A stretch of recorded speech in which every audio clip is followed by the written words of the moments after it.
हमने रोड बनाने में स्पेस टेक्नोलॉजी का उपयोग किया है।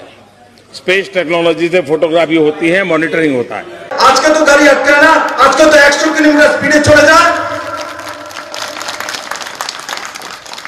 তাকে পরিবর্তন বলে। ওনাদের অ্যাকচুয়ালি চোখের মধ্যে ক্যাটারেক্ট পড়ে না, অনেক সময় ক্যাটারেক্টের অপারেশনটা করাতে হবে। মানুষকে বিভ্রান্তি করার জন্য মাস্টারপিস পরিষ্কার নেই বলে।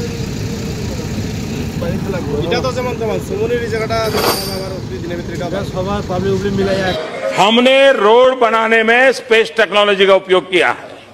स्पेस टेक्नोलॉजी से फोटोग्राफी होती है, मॉनिटरिंग होता है। आज के तो गाड़ी अटका है ना, आज के तो 100 किलोमीटर स्पीडे चले যায়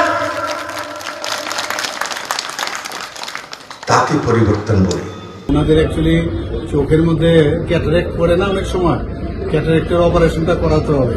মানুষকে বিভ্রান্তি করার জন্য মাস্টারপিস পরিষ্কার নেই।